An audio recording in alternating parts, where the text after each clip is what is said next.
الحمد للہ رب العالمین والصلاة والسلام علی سید الانبیاء والمرسلین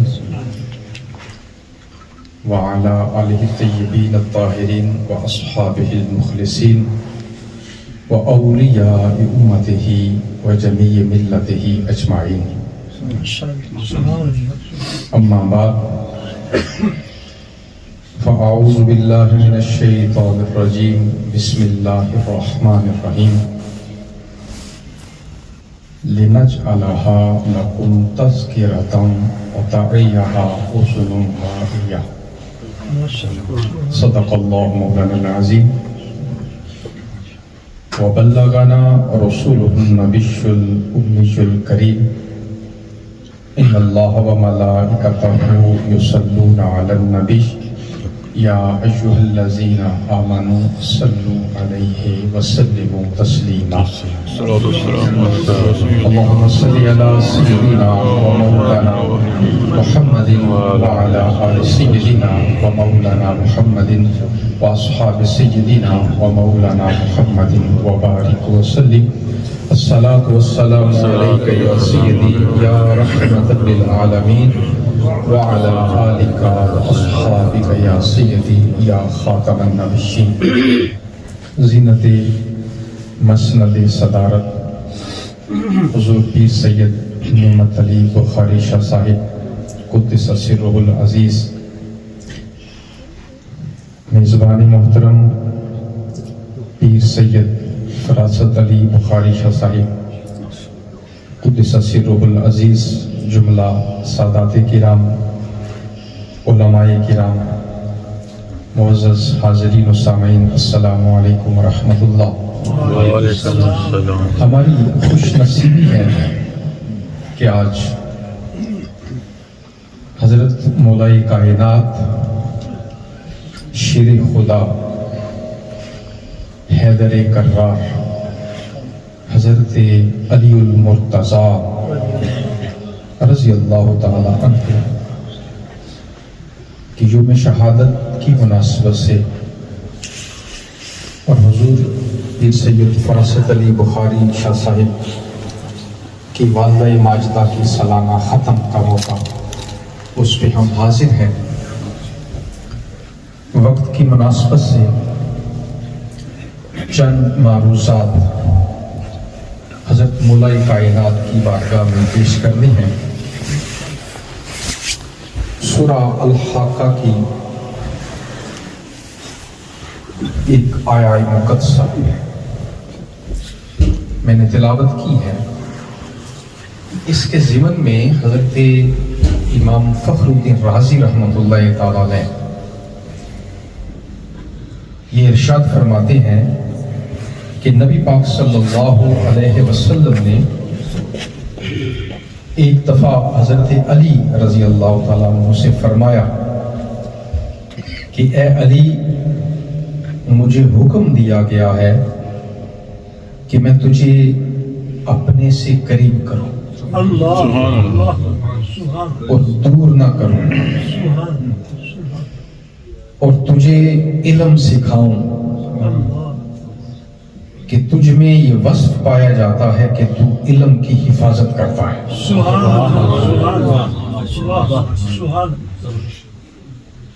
حضرت امام فخر الدین رازی رحمۃ اللہ علیہ یہ حدیث ذکر کرنے کے بعد فرماتے ہیں کہ جب حضور نے حضرت علی سے یہ فرمایا تو رب ذوالجلال نے قرآن کی یہ آیت نازل فرمائی. یہاں اذن واعیہ اس کا مطلب ہے وہ کان جو صحیح سلامت ہیں، جن کی قوت سماعت بہترین ہو، اور صرف قوت سماعت بہترین نہ ہو بلکہ عقل سلیم بھی ہو، اور حفاظت کا جو صفت اور خوبی ہے وہ بدرجہ عدم پائی جائے. اذن صحیح و عقل رجیح. محمد رازی اس کا معنی بیان فرماتے ہیں. یہاں اذن واعیہ کا معنی ہے کہ قوت سماعت بھی بہترین ہو، اور پھر جو انسان سنے اسے پھر ہمیشہ یاد بھی رکھے. حضرت عبداللہ بن عباس رضی اللہ تعالیٰ عنہ، آپ ارشاد فرماتے ہیں کہ قرآن کی جتنی آیات حضرت علی رضی اللہ تعالیٰ عنہ کی شان میں نازل ہوئی ہیں کسی اور کی شان میں نازل نہیں ہوئی۔ اور پھر آپ خود ہی فرماتے ہیں کہ کتنی نازل ہوئی ہیں، فرماتے ہیں 300 آیات۔ 300 آیات حضرت علی رضی اللہ تعالیٰ عنہ کی شان میں اللہ رب العزت نے قرآن میں نازل کی ہے۔